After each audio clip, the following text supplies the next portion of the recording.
Hi hello everyone. మేము వచ్చేసాం మా పొలానికి అనమాట. ఇది 3 acres ల్యాండ్. సో ఇక్కడ మేము చాలా డేస్ నుంచి ఏం వ్యవసాయం చేయట్లేదు. ఇప్పుడైతే కుసుమలు చల్లుకుందామని అనుకున్నాం అనమాట. సో ఫస్ట్ టైం ఎప్పుడైనా తెల్ల కుసుమలు చల్లేది, ఇప్పుడైతే నల్ల కుసుమలు చల్లుదామని అనుకున్నాం.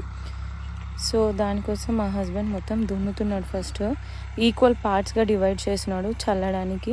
ఇలా సాలెంబడి పెట్టకుండా ఇలా స్ప్రెడ్ చేస్తున్నాం అనమాట.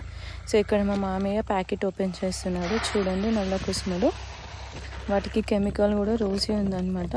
తింటారు కూడా కదా అసలు. ఇవి ఆయిల్ కోసం అనేసి ఇంట్లో ఆయిల్ గురించి తీసుకున్నాం అనమాట. మేమైతే SRS వారి ప్రోడక్ట్ యూజ్ చేస్తున్నాము. ఫుల్ ఎండగా ఉందని చెప్పేసి అలా కట్టుకోమని మా మామయ్య హెల్ప్ చేశాడు. మా మామయ్య కొంచెం చెప్పడంతో అలా కట్టుకున్నాం. కొంచెం హెల్ప్ అయిందనమాట. మరీ చాలా ఎండగా ఉంది. మేము ఎగ్జాక్ట్లీ 10:30కి అలా వచ్చాం. సో ఇక్కడ మా మామయ్య ఆల్రెడీ వర్క్ స్టార్ట్ చేశాడు. సో చూడండి అలా చల్లుతున్నాడు అనమాట. నాకు కూడా రాదు, నేర్పించాడు. కొన్ని ట్రయల్స్ తర్వాత కొంచెం ప్రాక్టీస్ చేసి చేశాను. కానీ చాలా కష్టం బాబోయ్, చేయలేము. సో కొంచెం నేను చల్లుతున్నట్టు బిల్డప్ ఇవ్వాలిగా, అందుకని కొంచెం వీడియో తీశాను అనమాట. సో నేనైతే సిటీలో పుట్టి పెరిగిందాన్నండి. మాకైతే అసలు వ్యవసాయం గురించి ఏమీ తెలీదు. తప్పుగా చల్లితే మాత్రం ఇలా చల్లింది ఏంటి మే అని అనుకోకండి. చెప్పులు వేసుకుంది, అది వేసుకుంది, అలా దిగింది అని మాత్రం అనుకోకండి. బికాజ్ నాకు అంత వ్యవసాయం గురించి ఏమీ తెలీదు. This is my first time అసలు నేను ఒక పొలంలో ఒక పని అంటూ ఇంత పెద్ద పని చేయడం. చిన్న చిన్న చెట్లు పెట్టుకోవడం అవి ఇవి చేశానే కానీ ఇలా చల్లలేదు ఎప్పుడు. So first time sunflower seeds చల్లుతున్నాను. ఒకవేళ నా ప్రాసెస్ తప్పైతే కరెక్ట్ కామెంట్ చేసి చెప్పండి.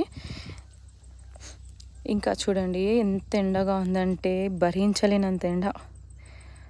ఫస్టే నాకు ఎండ పడదు, దాంతో పాటు ఇక్కడ ఇది అసలు టూ మచ్ హాట్. రోజ్ ఫ్లవర్ని తీసుకొచ్చి ఎండలో పెడితే వితౌట్ వాటర్ ఎలా ఉంటుందో అలా ఉందన్నమాట నా పరిస్థితి. అయితే అసలు సూపర్ హాట్ అనమాట. సమ్మర్ సీజన్ కంటే ఘోరంగా కొడుతుంది ఎండ. చూడండి మా మామయ్యకి ఏమో టబ్ ఇచ్చాను, నేను ఇలా తీసుకున్నాను. ఆ దేవుని కోరుకుంటున్నాను మంచిగా ఆయిల్ రావాలని. సో ప్లీజ్ మీరు కూడా ఆయిల్ వేస్ట్ చేయకండి. ఉంది కదా అని చెప్పేసి స్పూన్ల మీద స్పూన్లు వేసుకొని తినడం కాదు. దాన్ని పండిస్తే వారికే తెలుస్తుంది దాని బాధ ఏందో. అండ్ మిడిల్లో మా హస్బెండ్ కూడా కొంచెం హెల్ప్ చేసాను అనమాట.